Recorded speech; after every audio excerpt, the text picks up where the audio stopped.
ආයුබෝවන් මගේ YouTube channel එකට ඔයගලන් ආදරයෙන් පිළිගන්නවා.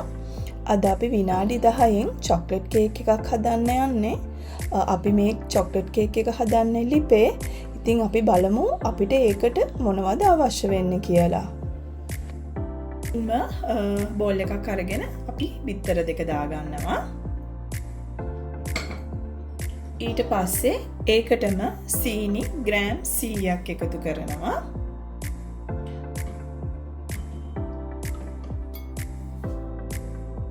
ඊට පස්සේ වික්ස් එකක් අරගෙන අපි මේක හොඳට සීනි ටික දිය වෙනකන් හොඳට මේක දිය කරගන්න ඕනේ.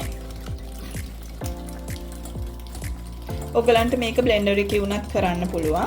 මේ විදිහට හොඳට බීට් කරගන්න ඕනේ. කැරොප් එකකින් උනත් මේක හොඳට කරන්න පුළුවන්. ඒත් මේ විදිහට කරනකොට අපිට ඉක්මනට සීනි ටික දිය කරගන්න පුළුවන්. ඊට පස්සේ අපි මේකට තෙල් මිලිලීටර් 50ක් එකතු කරනවා. මේකත් හොඳට කලවම් කරගන්න මේ විදිහට. දැන් බිත්තරයි සීනි තෙලුයි අපි දැම්මේ.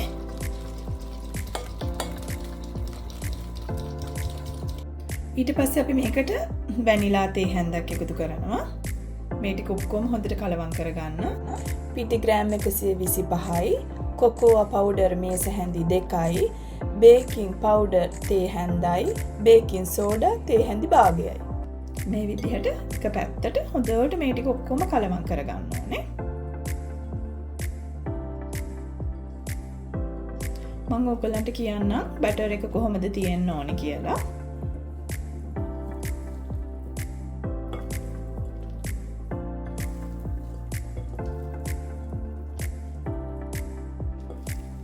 ඔයගලන් හදපු බැටර් එක ඝනකම වැඩි නම් ඔයගලන්ට මේ වෙලාවෙදි මේකට වතුර මේස හැන්දක් හරි තෙල් මේස හැන්දක් හරි එකතු කරලා මේක ටිකක් දියාරු මිශ්‍රණයක් කරගන්න පුළුවන්. මේ විදිහට හැන්දක් හරි ස්පැටියුල එකක් හරි අරගෙන ඒ ටික ඔක්කොම එකතු වෙනකම් ඔක්කොම කවලම් වෙනකම් හොඳට මිශ්‍ර කරගන්න. අපේ මේ කේක් බැටර් එක මෙන්න මේ ප්‍රමාණයට තියෙන්න ඕනේ. මෙන්න මෙහෙම උස්සලා වක් කරනකොට මෙන්න මෙහෙම කැඩි වැටෙන විදිහට. ඒ කියන්නේ ඝනකමක් නැති ගොඩාක් දියාරුත් නැති මිශ්‍රණයක් තමයි අපිට තියෙන්න ඕනේ. ඉතින් මම ඔයගලන්ට කලින් කිව්වා ඕගොල්ලන්ගේ මිශ්‍රණයේ ඝනකම වැඩි නම් තෙල් ටිකක් හරි වතුර ටිකක් දාගන්න පුළුවන්.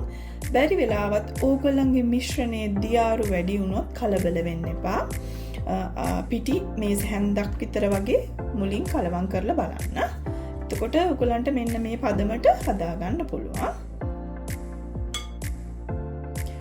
අපි මේ භාජනයේ තමයි අපේ කේක් එක හදන්නේ. මම පාර්ච්මන්ට් පේපර් එකක් මෙන්න මේකේ වටේ යට තියෙන ප්‍රමාණයට කපා ගත්තා.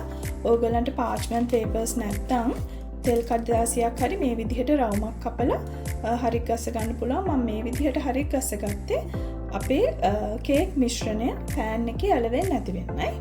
අපි දැන් මේක සූදානම් කරමු කොහොමද අපේ මේ කේක් මිශ්‍රණය දාන්න කලින්. අපි දැන් මේකට තෙල් ටිකක් ගාලා ලෑස්ති කරගමු අපේ කේක් මිශ්‍රණය දාගන්න.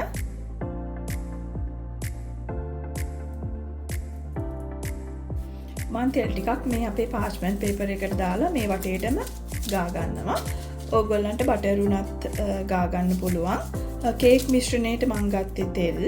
ඕගලන්ට දිය කරගත්ත බටර් හරි මාගරින් හරි පොල් තෙල් හරි ඕනෙම තෙල් වර්ගයක් පාවිච්චි කරන්න පුළුවන්. ඒකේ ගැටලුවක් නැහැ.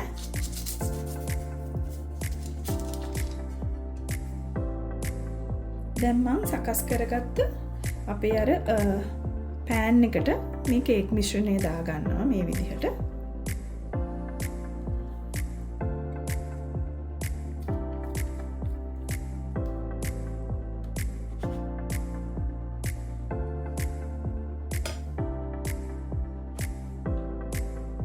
මේ මිශ්‍රණය වටේටම යන විදිහට මෙන්න මේ විදිහට අතුර ගන්න. ඔයගොල්ලන් දන්නවා කේක් එකක් කොහොමද අපි ට්‍රේ එකකට දාගන්නේ කියලා. මේ විදිහටම තමයි. ඒකේ වෙනසක් නැහැ. අපි දැන් කේක් එක බේක් කරගන්න එහෙම නැත්නම් පුච්ච ගන්න යන්නේ. අපි මේ විදිහට ලිප අඩුවම ගින්දරේ තියා ගන්න ඕනේ. මේ විදිහට අඩුම ගින්දරේ ලිප තියලා අපි අර කේක් මිශ්‍රණය මූලියකින් වහලා ලිපේ තියා ගන්නවා. මේ කේක් එක බේක් වෙන්න. එහෙම නැත්නම් පිච්චෙන්න හරියටම විනාඩි 7-8ක් විතර යනවා. විනාඩි 7කට පස්සේ බලමු අපේ කේක් එක කොහොමද තියෙන්නේ කියලා. මේ විනාඩි 7කට පස්සේ අපි අපේ කේක් එක කොහොමද කියලා බලමු. කේක් එක හොඳට පිච්චිලාද කියලා බලන්න. ඔයගොල්ලන් උඩ ටිකක් මේ විදිහට අල්ලලා බලන්න. උඩ ඇලවෙනවා නම් ඔය චුට්ටක් තව වහලා තියන්න. තව විනාඩියක් විතර මේ ඇලවෙන්නේ නැහැ. ඒ නිසා අපේ කේක් එක හොඳට පිච්චිලා, ඒ කියන්නේ හොඳට බේක් වෙලා තියෙන්නේ. අපි දැන් මේක එළියට ගමු. ටිප් ඔෆ් කරලා. මේ තියෙන්නේ නිවුණට පස්සේ අපේ කේක් එක අපි මේ කේක් එක අරගෙන බලමු යටපැත්ත කොහොමද තියෙන්නේ කියලා. මේක හරවන්න පුළුවන්, කැඩෙන්නේ නැහැ. ඔයගලන්ට පේනවද මේ යටත් හොඳට කරවෙන්නේ නැතුව බේක් වෙලා තියෙනවා. මම මෙතන සීනි මේස හැඳි දෙකකට වතුර මේස හැඳි 2කමාරක් විතර දාලා මේ විදිහට දියාරු මිශ්‍රණයක් හදාගෙන තියෙනවා. මේක හොඳට දිය කර ගන්න ඕනේ. මේ විදිහට මද රස්නේ උණු වතුරයි සීනි දැම්මහම සීනි කැට ටික හොඳට දිය වෙනවා. මේ විදිහට සීනි කැට දිය වෙච්ච වතුර එකක් තමයි අපිට ලැබෙන්නේ. ඊට පස්සේ අපි අපේ කේක් එකට මෙන්න මේ විදිහට වතුර චුට්ටක් මෙන්න මේ ආකාරයට උඩින් දා ගන්නවා. ඔයගලන් දන්නවද ඇයි එහෙම දාන්නේ කියලා? එහෙම දැම්මහම අපි කන කේක් වල ඔයගලන්ට තේරෙනවද ඇතුළේ නිකන් තෙත ගතියට ගොඩාක් සොෆ්ට් එකට කේක් තියෙනවා. එන්න මෙන්න මේ විදිහට සිරප් එකක් උඩින් දැම්මහම තමයි මේ කේක් එක ගොඩක් සොෆ්ට් වෙන්නේ. මෙන්න මේ විදිහට ටිකක් දාගන්නවා අපි. අපි අපේ කේක් එක තවත් රසවත් කරගන්න යන්නේ. මම මෙතන ග්‍රෑම් 100ක අපි කන චොක්ලට් මිල්ක් චොක්ලට් ග්‍රෑම් 100ක ස්ලැබ් එකක් අරගෙන තියෙනවා. ඒකට කිරි මේස් හැඳි දෙකක් දාලා මම මේක ඩබල් බොයිල් කරගන්න යන්නේ. ඕගොල්ලන් ගාව කිරි නැත්තම් වතුර මේස් හැඳි දෙකක් වුණත් දාලා මේක ඩබල් බොයිල් කරගන්න පුළුවන්. ඔයගොල්ලන් දන්නවා ඩබල් බොයිල් කරන්නේ කොහොමද කියලා. ඒත් මම අද පෙන්නන්න කොහොමද ඩබල් බොයිල් කරලා අපේ කේක් එකට මේ චොක්ලට් මිශ්‍රණය දාලා තවත් ගොඩක් රසවත් කරගන්නේ කොහොමද කියලා. මෙන්න මේ විදිහට වතුර වාජනයක් ලිපේ තියලා අපේ චොක්ලට් එකයි කිරි එකයි අපි මේ විදිහට මේකේ තියනවා. මේකට තමයි ඩබල් බොයිල් කරනවා කියන්නේ. මේ විදිහට තියලා අපි අපේ චොක්ලට් ටික අපි දිය කරගන්නවා. මෙන්න මේ විදිහට දියාරු මිශ්‍රණයක් වුණාට පස්සේ අපි ලිප ඔෆ් කරනවා. ඊට පස්සේ මේක රස්නේ පිටින්ම අපේ අර කේක් එක උඩින් වක් කරනවා.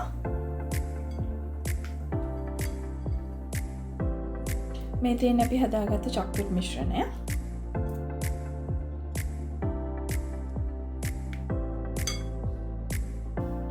දැන් අපි රස්නේ පිටින්ම අපේ මේ චොක්ලට් මිශ්‍රණය අපේ කේක් එක උඩට වක් කරනවා. මොකද මේක නිවුනොත් ඉක්මනට හයි වෙනවා. ඒ හින්දා රස්නේ පිටින්ම ටට්ටක් ගාලා දා ගන්න ඕනේ.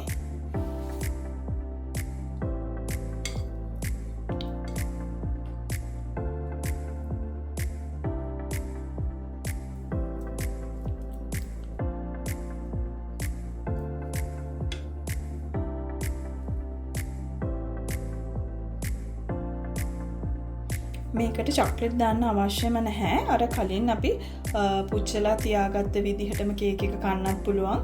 එහෙම නැත්නම් ඔයගලට ඒකට උඩින් අයිසින් සුගර් ටිකක් ඉහලා උනත් කේක් එක කන්න පුළුවන්. හරිම රසයි මේ කේක් එක.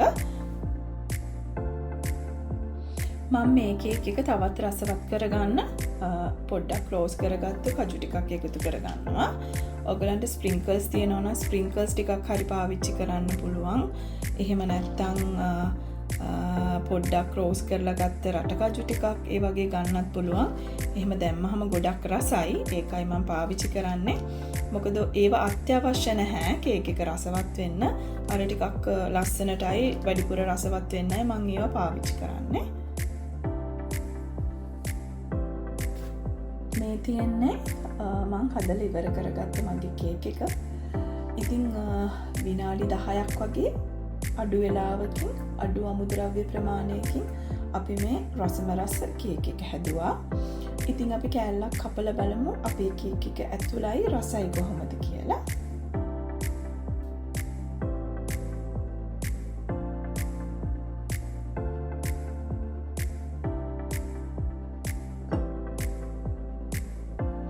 මේ බලන්න කේක් එක හොඳට oven එකක බේක් වෙච්ච කේක් එකක් වගේම තියෙනවා. ඒක කිසි වෙනසක් නැහැ. අපි ඉතින් රස බලමු අපේ කේක් එක කොහොමද කියලා. ගොඩාක් soft.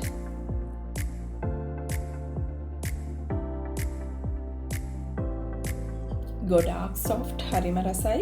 හරියට අපි oven එකේ හදන chocolate cake එකක් වගේමයි. ඉතින් ඔයගලත් මේ වගේම මේ විදිහටම අඩු අමුද්‍රව්‍ය ප්‍රමාණයකින් අපි හදපු රසම රස chocolate cake එක හදලා රස බලන්න. ඉතින් ඕගොල්ලන් වගේ YouTube channel එකට කැමති නම් මාව subscribe කරන්න, comment කරන්න, like කරන්න, share කරන්න. මේ වගේම අඩු වියදම් ඉක්මනට හදාගන්න පුළුවන් රසවත් රෙසිපි එකකින් අපි ඉක්මනටම හම්බ වෙමු. එතකන් ගිහින් එන්න. ස්තුතියි.